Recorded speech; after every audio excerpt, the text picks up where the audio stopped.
गुरोरूपम् ध्यानमूलं गुरोर्मूर्ति मोक्षमूलं गुरुकृपा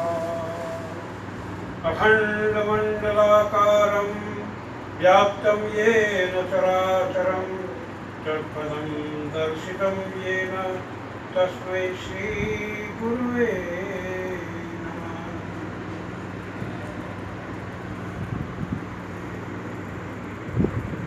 भक्त और भगवान का, जीव और ईश्वर का मिलन ही यदि योग है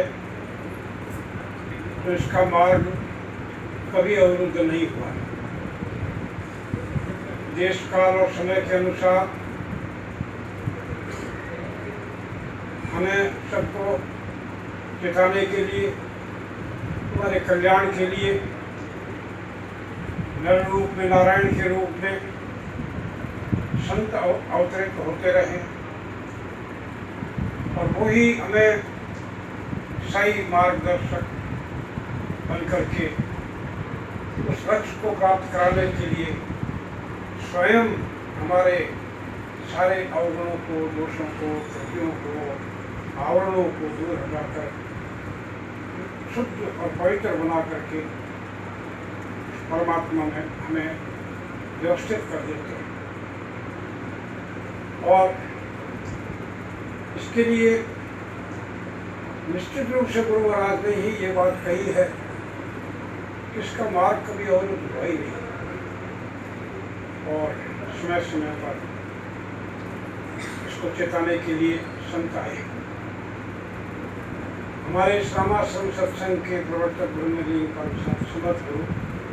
डॉक्टर श्री चतुर्भुज साहिब जी भी समय की पुकार के अनुसार उन्होंने यह हमें इशारा दिया था कि उस अपने लक्ष्य को, परमात्मा को प्राप्त करने के लिए हम अपनी मेहनत से कुछ नहीं कर सकते, लेकिन भेद की बात इतनी है किसी संत का सहारा लेकर। इसी बात को आगे बढ़ाते हुए उन्हीं के प्रतिरूप परम भागवत परम पूज्य पंडित जी महाराज ने भी यही उद्घोष किया कि संत की वाणी, संत का दर्शन, संत का संग ही हम सबको स्वस्वरूप का दर्शन करा सकता है, क्योंकि नर रूप में नारायण ही संत के रूप में अवतरित होते हैं, आते हैं। यदा कदा भगवान स्वयं प्रकट होते हैं, लेकिन वो जनता का कल्याण करने के लिए, और वो भगवान का जो अवतार होता है वो दुष्टों का विनाश भी करता है और सही मार्गदर्शन भी करता है, बड़े बड़े भक्तों की रक्षा करता है। लेकिन संत आते हैं, वो प्रेम के अवतार रूप में आते हैं, वो संहार करने के लिए नहीं आते, वो सही मार्गदर्शन करने के लिए आते हैं। निज सहज स्वरूप का वो दर्शन करा देते हैं। भगवान श्री राम ने यही कहा, मम दर्शन फल परम अनूपा, जीव पाए निज सहज स्वरूपा। तो वो सहज स्वरूप संत ही हमें प्राप्त करा सकते हैं और इसका कोई दूसरा उपाय है नहीं। इसके लिए मनुष्य को भी मनुष्य के रूप में अवतरित होकर के वो संत हैं, वो ही हमें मार्ग दिखाते हैं और सही मार्ग दिखा करके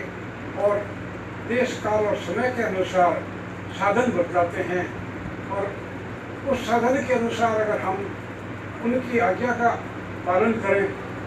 उनकी शरण में हो जाएं और उनके प्रति पूर्ण श्रद्धा और विश्वास ले आएं, तो निश्चित रूप से उस सहज स्वरूप का दर्शन हमें प्राप्त हो सकता है और हम भी उनकी स्थिति को प्राप्त कर सकते हैं। जैसे उदाहरण देते थे परम भागवत कि शेरों का बच्चा एक दिन भेड़ों के झुंड के अंदर में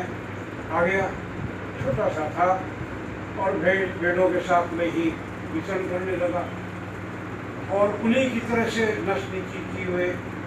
और उन्हीं के साथ में हो लिया।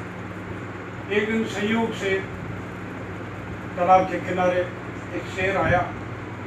और उसने दहाड़ लगाई और उसकी नज़र उधर की तरफ गई कि यह मेरे ही वंश का उन भेड़ों के अंदर में भेड़ की तरह से जीवन यापन कर रहा है। तो और सारे भग गए और वो तुरंत ही शेर है उसके पास में गया, जा कर के और उसको पानी के किनारे ले गया। जब बिल्कुल शांत था और अपना उसका स्वरूप उसने देखा था, डर के मारे देख भी नहीं सका था, थोड़ा सा देखा था, लेकिन उसको शेर ने कहा कि तुम इस जल के अंदर में देखो। तो उसने देखा कि आप और हम एक ही है। तो इस प्रकार से कहने का तात्पर्य है कि संत हैं वो ही नित्य स्वरूप का दर्शन हमें प्राप्त करा सकते हैं, अपने जैसा बना सकते हैं और वो हमारे अंतर के सारे अवगुण दोष